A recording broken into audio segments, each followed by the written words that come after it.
Sveiki, Rolo Fokso reportažas. Sveiki, sveiki.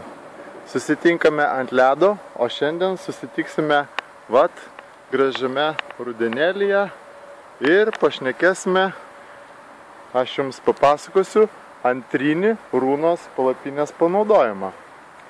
Žieminė žvejybinė palapinėlė Rūnos.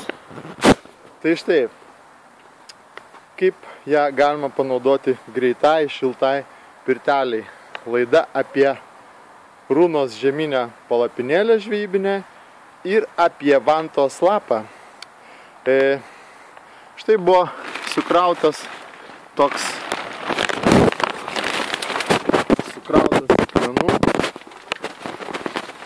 akmenukai lauko sukrauti.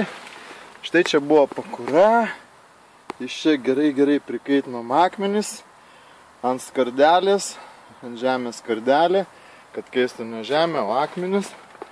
Buvo kaitinami akmenis malkomis. Faktiškai kiek laiko valandų kaitinsim akmenis, tiek ir turėsime pirtelę. Štai skarda tokia buvo apgaubęs jos, kad jie taip greit neatšalinėtų. O štai su skardele išnešti anglis, kad nebūtų smalkių. Na ir apgaubėme akmenis Rūnos palapinę trivietę. Na ir uždedu polietileną, kad ne taip greit išeitų garas ir šilumėlė. Na kągi, štai tokia rudeninė greita palapinėlė, pirtelė.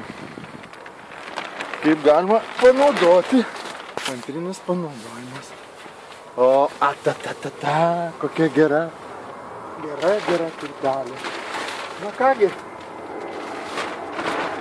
išbandysime, darom dureles, šilumėlė liuks,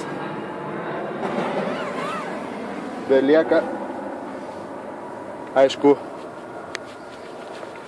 galim tik pasvajoti apie tokią šilumėlę, sėdėdami ant ledo žiemą ir gaudydami stinteles marių. Tada šildomės įvairiais būdais. Tik pasvajoti būna apie tokį šiltą akmenuką ir šiltą pirtelę ir vantytę žiemos metu gaudant stintukes. Na štai, šilta, gera. Kągi, galime duoti ir garo. Bandom. Stintelė, vantos lapelė. Na, čia aš užvirinau dar mėtų, jonažalių vadinamų, užviriau ir užpyliau vantas.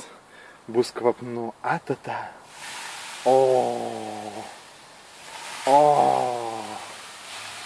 Štai, garas, važiuojam. Surištos yra vantos, ąžuolinės ir serbentinės. Liuks. Tai štai rudeninė pirtelė. Rūnos palapinėlė, stintos, vantos lapas. Buvo Rolas Foksas su jumis. Iki sekančių reportažų.